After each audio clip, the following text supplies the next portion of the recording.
La première fois que je l'ai vue, allongée là, une simple ombre de plus dans la grisaille de la ville, j'ai senti quelque chose en moi se briser à jamais. Ce n'était pas seulement la pitié qu'on ressent pour un SDF, un sans domicile fixe, parmi tant d'autres qui peuplent tristement les trottoirs de Saint-Denis à la nuit tombée. C'était la reconnaissance, la douleur aiguë de l'évidence. C'était un vendredi soir de novembre, une de ces nuits où le froid, le vrai, vous glace jusqu'aux os malgré le lourd blouson. J'étais sorti du bus, les mains encore tremblantes d'une longue journée. Je m'appelle Jean-Pierre Dubois, j'ai 72 ans, et tout ce que je voulais, c'était retrouver mon deux pièces, me préparer un bon café bien chaud, et m'affaler un peu avant de dormir. Je n'attendais rien d'extraordinaire sur ces quelques centaines de mètres qui me séparaient de chez moi, dans cette banlieue où les drames sont silencieux. Mais cette nuit-là, le destin, ou Dieu, avait d'autres projets. Je l'ai aperçu de loin, une forme recroquevillée, tassée contre un mur, entre deux cartons humides. Elle ne bougeait pas, elle ne parlait pas, elle ne tendait pas la main. Au début, j'ai vraiment cru à une énième personne démunie. Mais quelque chose m'a forcé à regarder une seconde fois. Je ne saurais dire si c'était sa longue chevelure foncée qui me semblait étrangement familière, ou la façon dont elle tenait ses bras serrés contre sa poitrine, exactement comme elle le faisait quand elle était petite et qu'elle avait froid. Je me suis approché lentement. Mon cœur battait si fort que je l'entendais résonner dans mes oreilles, une percussion sourde dans le silence de la rue. À moins de 2 mètres, mon monde a basculé. C'était ma fille. Ma petite Clara, mon sang, allongée dans la rue, comme si elle n'avait plus aucune valeur. Mon Dieu, ai-je chuchoté, sentant mes jambes me lâcher. Clara, ma puce, qu'est-ce que tu fais là? Je me suis agenouillé à côté d'elle, même si mes genoux ont hurlé à la maladresse de mes mouvements. Son visage était maculé de poussière et de larmes séchées. Sa peau était froide, ses lèvres gercées par le vent. Ses vêtements étaient déchirés, usés.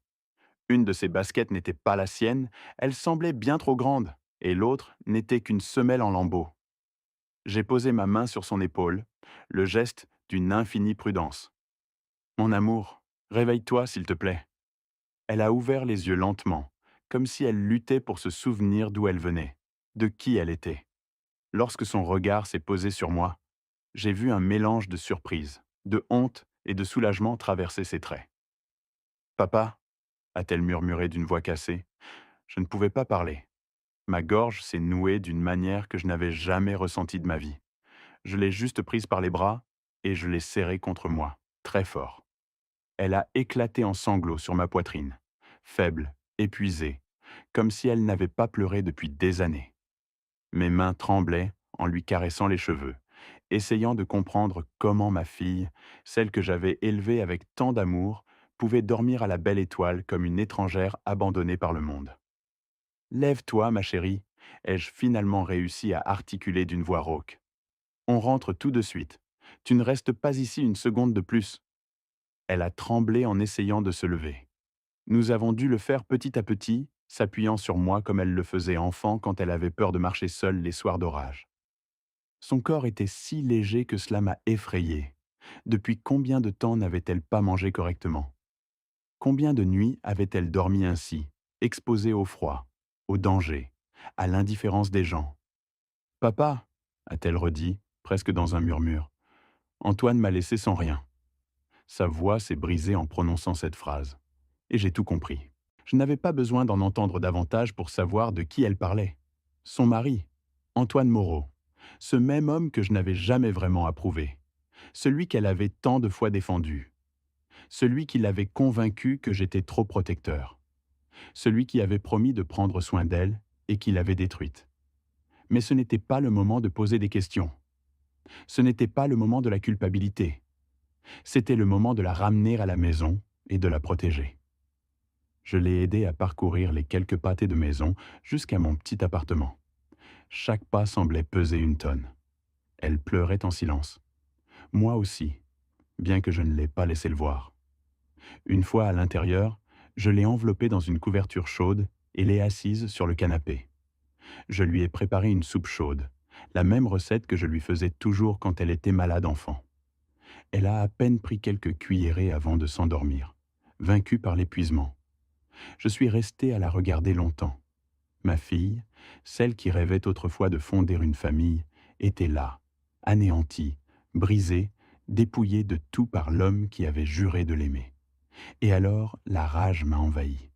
Une rage épaisse, profonde, comme un feu qui grandissait dans ma poitrine, mais aussi une douleur qui me faisait trembler.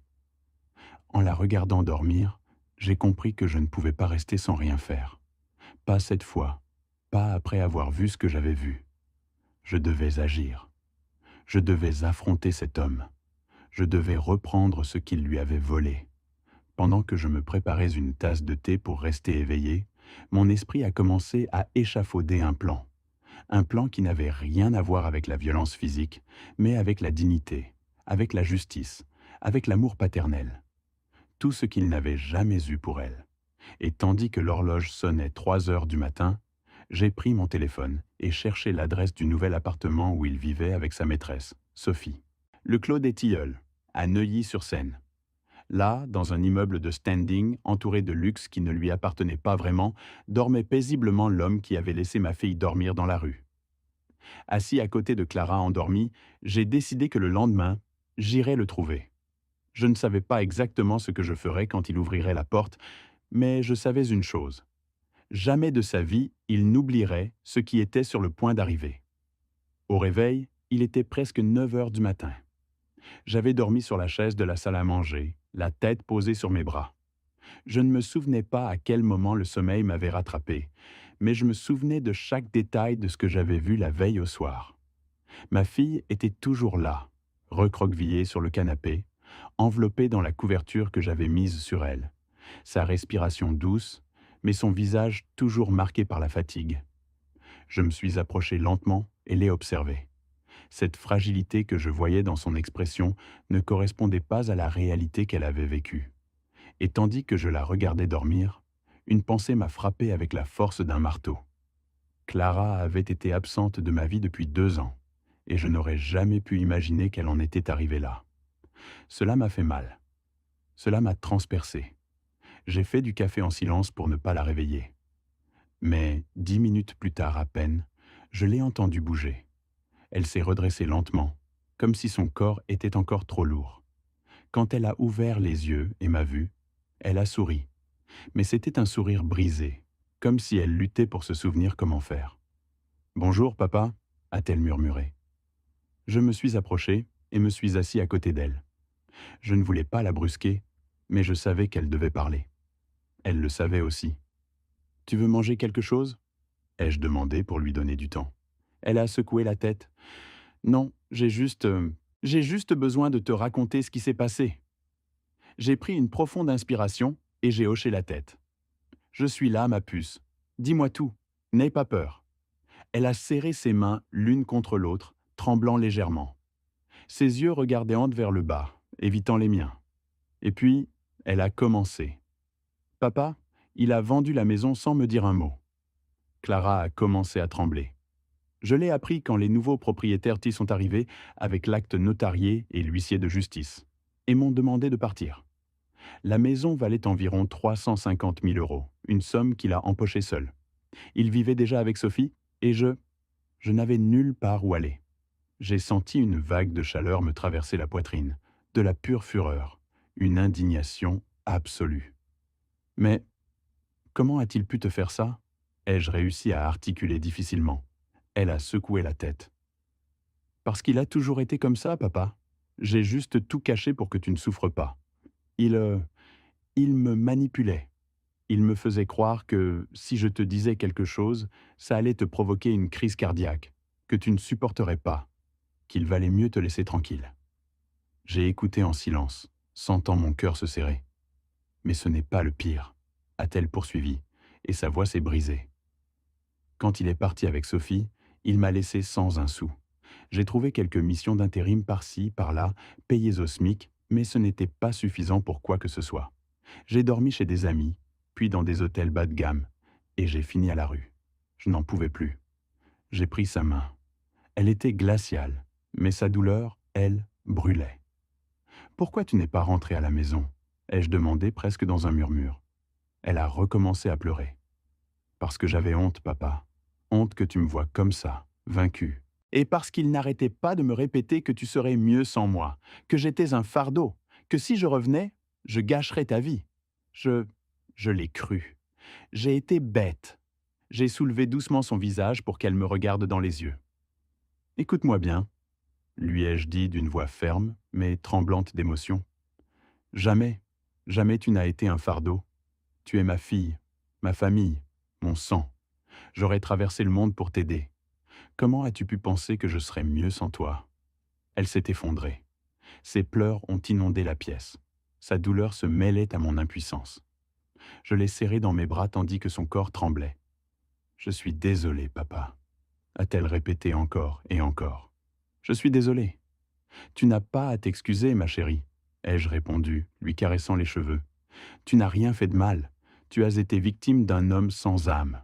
Mais maintenant, tu es ici avec moi, et tu ne passeras plus jamais une seule nuit dans la rue. Je te le jure. Elle est restée longtemps serrée contre moi. Lorsqu'elle s'est finalement calmée, elle a pris une profonde inspiration et a ajouté « Il vit au Clos des Tilleuls avec Sophie. Ils attendent un enfant. C'est pour ça qu'il a vendu la maison si vite. Il voulait l'argent pour sa nouvelle vie. » Cette phrase m'a transpercé la poitrine comme une balle.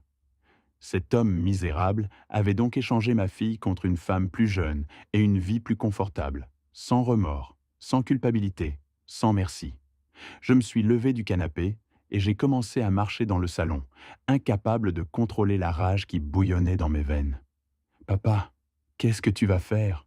a demandé Clara, inquiète. Je me suis arrêté. Je l'ai fixé. J'ai senti mes mains se crisper en poing. « Je vais faire ce que j'aurais dû faire il y a longtemps, » ai-je dit d'une voix profonde. « Je vais aller lui parler. » Elle a ouvert de grands yeux de peur. « Papa, non, s'il te plaît. Il est dangereux. Tu ne sais pas de quoi il est capable. » « Et il ne sait pas de quoi je suis capable ?» ai-je rétorqué, sans détourner le regard. Elle a dégluti. « Promets-moi que tu ne vas rien faire de mal. » Je l'ai regardée avec tendresse, mais avec une certitude que je n'avais pas ressentie depuis des années. « Je te promets que je ne ferai rien qui puisse te nuire, mais je ne vais pas laisser l'homme qui t'a détruite continuer à vivre comme si de rien n'était. » Elle a baissé les yeux. Je pense qu'elle a compris que ma décision était irréversible. Je suis allé dans ma chambre, j'ai ouvert le tiroir de mon bureau et j'ai sorti un vieux porte-documents en cuir où je gardais les papiers importants. Je ne savais pas encore ce que j'allais utiliser, mais je savais qu'il me faudrait quelque chose, n'importe quoi, une preuve, une donnée, un indice, car ce que cet homme avait fait ne pouvait pas rester impuni. Alors que je fouillais parmi les papiers, j'ai entendu la voix de ma fille. « Papa, merci de m'avoir ramassé hier soir. » Je me suis retourné. Elle était à l'entrée de la pièce avec un sourire fragile, mais sincère. Et ce sourire m'a donné la force dont j'avais besoin. « Clara, lui ai-je dit d'une voix douce, m'approchant d'elle, ne pense plus jamais que tu es seule. » Je l'ai serrée dans mes bras une fois de plus. Et ce matin-là, alors que le soleil commençait à peine à percer à travers les immeubles de Saint-Denis, je savais avec certitude que le lendemain, je regarderais dans les yeux l'homme qui avait ruiné sa vie et qu'il n'oublierait jamais ce qui était sur le point d'arriver. J'ai peu dormi cette nuit-là. Presque pas, en fait. Chaque fois que je fermais les yeux, je revoyais le visage de ma fille, sale, fatiguée, vaincue. Et puis, je voyais le visage d'Antoine Moreau, l'homme qu'elle avait appelé mari pendant tant d'années. Un homme qui l'avait utilisé, trompé et abandonné sans le moindre remords. Je me suis levé avant que le soleil ne soit complètement levé. J'ai fait du café, j'ai mis mon gros blouson et je me suis assis à la table de la cuisine, regardant le porte-documents que j'avais sorti la veille. Je ne savais toujours pas exactement ce que je cherchais, mais quelque chose en moi me disait qu'il y avait là des pièces d'un puzzle que je n'avais pas voulu voir auparavant. Tandis que je passais en revue de vieilles factures, des contrats et une copie de l'acte de mariage de ma fille, j'ai entendu ses pas légers derrière moi. Elle s'est approchée avec une expression mêlant honte et soulagement. « Bonjour, papa », a-t-elle murmuré. « Bonjour, ma chérie. Tu as pu te reposer ?» Elle a hoché la tête, bien que ses yeux disent autre chose. « J'ai mieux dormi que depuis des années », a-t-elle avoué, et cela m'a déchiré l'âme. Je lui ai versé une tasse de café bien chaud et nous nous sommes assis face à face. La lumière du matin entrait par la fenêtre et éclairait son visage. C'était comme revoir le reflet de la petite fille que je portais autrefois sur mes épaules pour l'emmener au jardin des Tuileries. Celle qui me demandait des histoires avant de dormir. La même qui avait promis de m'appeler tous les jours lorsqu'elle est partie vivre avec Antoine. Mais la vie avait été cruelle avec elle, trop cruelle. Clara, ai-je dit d'une voix ferme, j'ai besoin que tu me racontes tout ce dont tu te souviens. Tout, même ce que tu penses être sans importance. Elle s'est mordue la lèvre inférieure, hésitante. Puis elle a pris une profonde inspiration et a hoché la tête. D'accord, papa, je vais tout te dire. Elle s'est installée sur la chaise, comme si elle se préparait à ouvrir une boîte pleine de souvenirs douloureux. Il a commencé à changer bien avant de partir avec Sophie, a-t-elle commencé. Au début, je pensais qu'il était stressé par son travail dans la finance, mais non. Il avait déjà une relation avec cette femme. J'étais la stupide qui ne voulait pas le voir. Tu n'es pas stupide? L'ai-je interrompu doucement. Elle a continué, ignorant mon commentaire. Un jour, il est arrivé furieux et m'a dit que la maison devait être mise à son nom. Il a hurlé. Il m'a insulté et j'ai accepté. Je ne sais toujours pas pourquoi je l'ai fait. Peut-être que j'étais fatigué, ou peut-être que j'avais peur de me retrouver seul. J'ai serré les poings sur la table. Et quand a-t-il vendu la maison? 1 mois plus tard, a-t-elle répondu, baissant le regard. Il m'a dit que la vente était pour un projet d'investissement. Mais je n'ai pas vu un seul centime. Quand je lui ai demandé, il m'a crié que ce n'était pas mes affaires. Puis il a disparu pendant 2 jours. Et quand il est revenu, il préparait déjà son départ avec Sophie. Ma respiration est devenue lourde. Et personne ne t'a aidé? Pas d'avocat? Pas d'amis? Il m'a convaincu que si je le dénonçais, il pourrait dire que j'étais instable mentalement et que je perdrais tout droit. Il m'a même dit qu'il pouvait me retirer mon nom de famille, l'effacer. Il m'a terrorisé, papa. J'ai ressenti quelque chose que je ne pouvais pas décrire. Ce n'était pas seulement de la rage. C'était une douleur ancienne, profonde, presque primitive, comme si l'injustice commise contre ma fille s'était enfoncée dans ma propre chair. Je me suis levé de ma chaise, poussé par le besoin de marcher. « Papa, à quoi penses-tu » a-t-elle demandé, inquiète. « Je pense, ai-je dit, le cœur battant la chamade, que cet homme va payer pour tout ce qu'il t'a fait, que je vais le regarder dans les yeux et lui rappeler qui je suis, et que je ne le laisserai plus jamais détruire ta vie. Plus jamais. » Elle est restée silencieuse. Puis, lentement, elle a parlé. « Papa, j'ai peur. » Je me suis retourné et l'ai regardée avec tendresse. « Tu n'as pas à avoir peur, pas tant que je suis en vie. » Elle s'est levée et m'a serré dans ses bras. Son corps tremblait, le mien aussi. Nous étions 2 âmes blessées, cherchant force l'une dans l'autre. Quand elle s'est éloignée, elle est allée à son sac et en a sorti une enveloppe froissée et presque déchirée. « J'ai trouvé ça il y a longtemps, » a-t-elle dit. « Il ne sait pas que je l'ai. Je l'ai gardé sans savoir pourquoi, mais peut-être que ça te sera utile. » Je l'ai prise dans mes mains. J'ai ouvert l'enveloppe avec précaution. À l'intérieur se trouvaient des copies d'emails imprimés, des bouts de contrats, des messages SMS, tous liés à la vente de la maison. Il y avait des mouvements bancaires suspects, des dépôts sur des comptes inconnus. Et une chose qui a attiré mon attention. Un message de Sophie lui disant « Vends-la maintenant. On a besoin de conclure pour l'appartement du Clos des Tilleuls. » J'ai posé mes mains sur la table. J'ai senti que tout s'imbriquait. Chaque pièce, chaque tromperie, chaque mensonge. Cet homme n'avait pas seulement abandonné ma fille. Il ne l'avait pas seulement manipulée. Il ne l'avait pas seulement laissée à la rue. Il l'avait escroquée. Il l'avait dépouillée de tout ce qui était à elle. Et par-dessus le marché, il avait utilisé cet argent pour bâtir sa nouvelle vie. J'ai été debout pendant une longue minute, les yeux fixés sur ces papiers. C'était le début de mon chemin. C'était mon arme. C'était la porte pour détruire ce qu'il avait construit. J'ai rendu les papiers à ma fille et lui ai caressé le visage. « Ma chérie, merci de me faire confiance. » Elle a souri faiblement. « Qu'est-ce que tu vas faire avec ça, papa ?» J'ai pris une inspiration. Je vais obtenir justice, mais pas avec des coups, pas avec la violence. Je vais le faire comme il se doit, avec intelligence, avec stratégie et avec calme. J'ai fait un pas vers la fenêtre et j'ai regardé dehors. Aujourd'hui, je n'irai pas encore le voir, ai-je ajouté. Pas tant que je n'aurai pas tout ce dont j'ai besoin. Mais bientôt, très bientôt, il saura ce que c'est que d'affronter un père qui a vu sa fille souffrir. Elle s'est approchée, a posé sa tête sur mon épaule et a murmuré « Papa, j'ai peur qu'il te fasse du mal. » Mes mains se sont fermées en poing.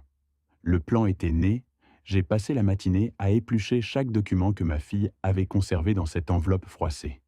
C'étaient des pièces éparses, des fragments d'un puzzle qui commençaient enfin à montrer une image claire. Mais je savais que si je voulais démasquer cet homme, je ne pouvais pas me contenter de vagues papiers et de simples soupçons. J'avais besoin de preuves solides, de témoins, de détails, et de connaître de près la vie factice qu'il avait bâtie sur la souffrance de ma fille. À 15 heures, j'ai pris mon manteau, j'ai rangé les documents dans mon porte-documents et je suis sorti. Clara faisait une sieste profonde. Son corps avait besoin de repos, son âme aussi. Je ne voulais pas la réveiller. Je lui ai laissé une note sur la table. « Clara, je suis sorti régler quelques affaires. Je reviens vite. Repose-toi, papa. » Tandis que je marchais vers l'arrêt de bus, je ressentais un mélange d'angoisse et de détermination. Je ne savais pas exactement ce que j'allais trouver au Clos des Tilleuls, mais je savais que je ne rentrerais pas chez moi avant d'avoir suffisamment d'informations pour passer à l'étape suivante. Le trajet a été long. L'immeuble se trouvait dans un quartier très chic de l'ouest parisien, à Neuilly-sur-Seine, très loin de Saint-Denis où nous vivions. Je me souviens que tandis que le bus avançait, je voyais des hôtels particuliers, des voitures de luxe et des gens arborant des sourires de supériorité, comme si la vie n'avait jamais osé être cruelle avec eux. Je me suis demandé combien de vies mon ex-gendre avait écrasées pour arriver à cet endroit. Combien de mensonges il avait débités, combien de dégâts il avait causés. Quand je suis descendu du bus, l'immeuble est apparu juste devant moi. Il était imposant, une construction moderne avec une façade de verre, des jardins impeccables et un portail de sécurité qui ressemblait davantage à une forteresse. Le contraste avec l'endroit où j'avais trouvé ma fille était violent. C'était obscène. C'était insultant. J'ai marché vers l'entrée d'un pas ferme, même si à l'intérieur, je portais un océan d'émotions. Un gardien s'est approché immédiatement. « Bonjour, monsieur. Qui visitez-vous » a-t-il demandé d'un ton poli mais distant. « Je suis là pour voir Antoine Moreau. » Ai-je répondu en utilisant le nom de mon ex-gendre, sentant ma voix prendre un ton que je ne lui connaissais pas. Le gardien a vérifié une liste sur une tablette. « Votre nom » Je lui ai donné mon nom complet. Jean-Pierre Dubois. J'ai attendu. Le gardien a froncé les sourcils. « Vous n'êtes enregistré pour aucune visite. » Évidemment que non, ai-je pensé. Cet homme n'aurait même pas permis à mes souvenirs d'approcher de sa nouvelle vie. J'ai juste besoin de lui laisser quelques documents, ai-je dit, gardant mon sang-froid. Ils sont importants. Je peux attendre dans le hall. Le gardien a hésité. Il m'a regardé de haut en bas. Je ne devais pas donner l'impression d'être dangereux. J'étais un homme de 72 ans avec un porte-document à la main. Après quelques secondes, il a hoché la tête. « D'accord, mais vous ne pouvez pas monter sans autorisation. Attendez ici. » Je suis entré dans le hall. L'air froid et parfumé m'a frappé au visage. Il y avait des fauteuils luxueux, des sols brillants, des luminaires modernes, tout ce que ma fille avait perdu. Je me suis assis, j'ai pris une profonde inspiration et j'ai observé les gens qui entraient et sortaient. Jeune couple d'entrepreneurs, une femme enceinte, tous avec des vies parfaites, ou du moins des vies sans l'enfer qu'avait vécu ma fille. 15 minutes plus tard, j'ai entendu une voix familière. Ce n'était pas celle de mon ex-gendre. C'était une voix de femme. « Vous êtes le père de Clara ?» Je me suis retourné. C'était une voisine. Je l'ai su immédiatement. Elle portait un sac de course, vêtue de vêtements élégants, et avait cette expression de quelqu'un qui en sait trop, mais qui ne sait pas si elle doit parler. « Oui » ai-je répondu en me levant. « Je suis son père. » Elle a regardé de côté, comme si elle craignait d'être entendue. « Je l'ai vu il y a longtemps, » a-t-elle dit en baissant la voix, avant qu'il ne la laisse. « Votre fille venait souvent ici en pleurant. Il lui criait dessus devant tout le monde. Une fois, Il l'a même poussée dans le couloir. Mon cœur s'est arrêté. Il l'a poussée? Ai-je demandé, sentant une vague de fureur. Oui, a-t-elle dit en fronçant les sourcils. J'ai signalé cela à la copropriété, mais il a dit qu'elle avait juste trébuché. Et comme il est ami avec le syndic, enfin, vous savez comment ça marche. Je ne savais pas si je devais la remercier ou pleurer. Ma fille avait souffert plus que je ne l'imaginais. Et savez-vous s'il vit ici avec elle? Avec Sophie? Ai-je demandé. La voisine a baissé le regard. Oui, elle est venue vivre ici avant même qu'il ne se sépare de votre fille. Beaucoup de gens le savaient. Tout était un secret de Polichinelle. J'ai perdu mon souffle pendant un instant. La tromperie avait été plus profonde et plus éhontée que je ne le pensais. La femme s'est approchée un peu. Votre fille ne méritait pas ça, a-t-elle dit fermement. Personne ne mérite ça. Mais lui, il se croit intouchable. Intouchable. Ce mot a résonné dans ma poitrine. Merci, ai-je répondu d'une voix basse, mais ferme. Merci de m'avoir dit ça. Elle a hoché la tête et s'est éloignée, me laissant seule avec des pensées qui n'étaient plus des pensées. C'était des feux. C'était des couteaux. C'était des décisions. J'ai regardé l'ascenseur. Je savais que je ne pouvais pas monter. Je savais qu'aujourd'hui, je ne pouvais pas encore l'affronter. Mais j'avais besoin de voir plus. Alors j'ai quitté l'immeuble et j'ai fait le tour de la structure, cherchant des signes de sa vie de l'extérieur. Et il était là, au balcon du 4e étage. Antoine Moreau. Il riait, un verre à la main, riait comme si la vie lui appartenait, comme s'il n'avait jamais fait de mal à personne. Et à ses côtés se trouvait sa maîtresse, Sophie, la femme pour qui il avait détruit ma fille, le ventre déjà bien arrondi. Il y avait de la musique, il y avait la fête, il y avait le bonheur. J'ai senti quelque chose en moi se déchirer, car pendant qu'ils célébraient leur nouvelle vie, ma fille dormait dans ma maison après avoir vécu dans la rue. Je n'ai pas bougé. Je l'ai juste regardé jusqu'à ce qu'il rentre dans l'appartement, sans imaginer que d'en bas, l'homme qu'il n'aurait jamais dû mépriser le regardait. Ce jour-là, en m'éloignant de l'immeuble, j'ai tout compris. Je n'allais pas le frapper. Je n'allais pas l'insulter. Je n'allais pas l'affronter comme un vieil homme furieux. J'allais le détruire avec le même calme avec lequel il avait détruit ma fille. Mais, contrairement à lui, la mienne ne serait pas de la lâcheté. Ce serait la justice. Je suis rentré lentement chez moi, le porte-document serré contre ma poitrine et l'esprit plein d'images que je ne pouvais pas effacer. Chaque pas me semblait plus lourd que le précédent. L'écho des rires que j'avais entendus sur ce balcon continuait de marteler ma tête. Quand je suis arrivé, le soleil se couchait. La maison était silencieuse. Mais ce silence n'était pas vide. C'était le silence de la paix dont ma fille avait besoin. Je me suis approché du canapé. Cette fois, elle était réveillée, fixant la fenêtre comme si elle essayait de comprendre à quel moment sa vie s'était brisée. Clara, ai-je dit doucement. Elle a tourné la tête et a souri, mais ce sourire faisait mal. C'était un sourire de gratitude, assombri par la tristesse. Papa, te revoilà. Je me suis assis à côté d'elle. Il y a eu un long silence entre nous, un de ceux qui parlent d'eux-mêmes. Elle savait que j'étais allé au Clos des Tilleuls. Je savais qu'elle voulait demander, mais aucun de nous n'a parlé tout de suite. Finalement, j'ai pris une profonde inspiration. Je l'ai vu, ai-je dit. Elle a tendu les épaules. Lui? Oui, lui et elle. Elle a détourné le regard et a pincé les lèvres, comme si elle voulait que cette conversation se termine rapidement. Je ne la blâmais pas. Revivre cette douleur, c'était comme rouvrir une plaie fraîchement refermée. Ils ont l'air heureux, ai-je ajouté sans émotion, comme si les mots n'avaient pas de propriétaire. Elle a fermé les yeux un instant. Je le savais, a-t-elle murmuré, mais ça fait mal quand même. J'ai pris sa main et je l'ai serrée. Ma chérie, tu ne mérites pas de porter cette honte. Tu ne mérites pas de porter ces saletés sur ton dos. Il ne t'a pas détruite parce que tu étais faible. Il t'a détruite parce que tu es bonne. Et les bonnes personnes font parfois confiance à la mauvaise personne. Ses yeux se sont remplis de larmes, mais elle n'a pas pleuré. Elle est restée immobile, écoutant. Je ne veux pas te venger par colère, ai-je continué.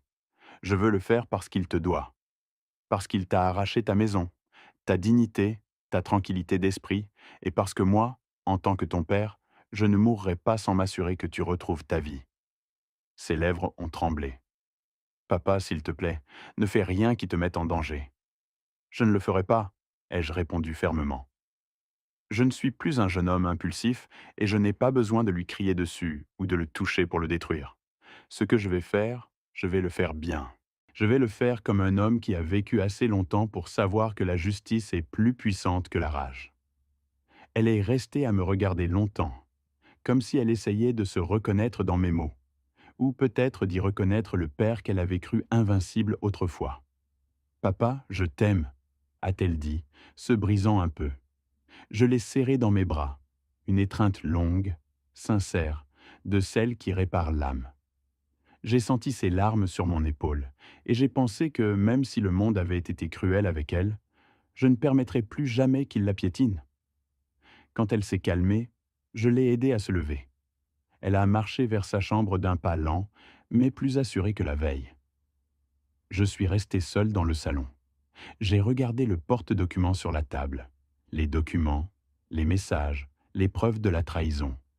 Et là, dans ce silence lourd, j'ai senti la clarté que j'attendais depuis l'instant où je l'avais trouvé dormant dans la rue. Ce n'était plus seulement de la douleur, ce n'était plus seulement de la rage. C'était un but si solide qu'il semblait faire partie de mon propre corps. Je me suis approché de la fenêtre. La nuit était tombée. Les lampadaires éclairaient la solitude de mon foyer. J'ai pensé à ma fille, dormant en sécurité, sous un toit à nouveau. J'ai pensé à l'homme qui l'avait détruite et qui vivait maintenant comme un roi. J'ai pensé à la femme qui l'accompagnait, à sa grossesse, à la vie parfaite qu'ils avaient construite sur des mensonges. Et sans m'en rendre compte, j'ai parlé à voix basse. Demain, je commence. J'ai pris le porte-document et l'ai ouvert une fois de plus. Chaque document était une graine de vérité. Chaque message était une faille. Chaque signature, chaque date, chaque conversation imprimée était un couteau que je pouvais enfoncer avec une précision chirurgicale. Je n'avais pas besoin de violence. Je n'avais pas besoin de menaces. Je n'avais pas besoin de risquer ma liberté ou mon intégrité. J'avais juste besoin d'organiser tout cela. Et là, j'ai su ce que je devais faire. J'ai commencé à classer les papiers par date, puis par type, puis par pertinence légale. J'ai sorti un vieux carnet que je gardais dans un tiroir, celui où j'inscrivais les dépenses de la maison et les anniversaires. Ce jour-là, ce carnet est devenu mon arme. J'y ai tracé les premières lignes du plan. Un plan lent, un plan froid, un plan impossible à arrêter une fois lancé. Mon ex-gendre avait un point faible, un qu'il n'avait pas remarqué jusqu'à ce moment. Sophie ne savait pas que la maison qu'il avait vendue appartenait à ma fille. Elle ne savait pas qu'elle avait été achetée grâce à leurs efforts mutuels. Et par-dessus tout, elle ne savait pas qu'il avait commis une fraude en mettant la propriété à son nom par la manipulation émotionnelle et les menaces. Les murs de cet appartement luxueux du Clos des Tilleuls étaient bâtis sur un secret que seul moi pouvais détruire. J'ai fermé le porte-document. J'ai respiré profondément. J'ai regardé l'horloge. 22 heures. Ma fille dormait paisiblement dans sa chambre. Moi, en revanche, j'étais éveillé, plus éveillé qu'à n'importe quel autre moment de ma vie, car je savais quelque chose avec une certitude absolue. Demain serait le début de la fin pour lui et le début d'une nouvelle vie pour ma fille. J'ai dormi à peine quelques heures, mais je me suis levé avec une clarté que je n'avais pas ressentie depuis des décennies. Le lever du soleil entrait par la fenêtre comme une ligne dorée, fendant l'obscurité de la chambre en deux. Je me suis habillé lentement, avec la solennité de quelqu'un qui se prépare à quelque chose d'inévitable. Je me suis lavé le visage, j'ai peigné mes cheveux gris et je me suis regardé dans le miroir. Je n'ai pas vu un vieil homme. J'ai vu un père. J'ai vu un protecteur. J'ai vu quelqu'un qui en avait assez, que la vie lui prenne ce qu'il aimait. J'ai pris le porte-document avec les preuves et je l'ai mis dans ma mallette en cuir, celle que j'utilisais il y a de nombreuses années quand je travaillais encore. Avant de partir, je suis passé par la chambre de ma fille. Elle dormait profondément, respirant avec un rythme que je n'avais pas entendu depuis son mariage. Je l'ai regardée un instant. J'ai ajusté une couverture sur ses épaules. « Aujourd'hui, je commence à te rendre ta vie. » Ai-je murmuré sans qu'elle m'entende. Je suis parti et j'ai fermé la porte doucement. Le chemin vers le clos des Tilleuls m'a paru différent cette fois. Il n'y avait plus d'angoisse ni de rage incontrôlée, seulement de la détermination. Chaque pas était une déclaration silencieuse. J'arrive pour toi, pour ce que tu as fait, pour ce que tu as détruit. Quand je suis arrivé, le gardien m'a reconnu. Il a pris une profonde inspiration, comme s'il sentait déjà la tempête que j'apportais. Bonjour, monsieur, a-t-il dit avec une certaine gêne. Je suis là pour voir Antoine, ai-je répondu sans détour. Laissez-moi appeler, a-t-il bégayé. Non, l'ai-je interrompu en le fixant dans les yeux. N'appelez pas, je monte. Le gardien a hésité. Il a regardé vers sa guérite. Il a regardé vers l'immeuble. Il savait qu'il ne pouvait pas m'arrêter sans provoquer de problème. Finalement, il a cédé. Il est au 4e étage, appartement 4B.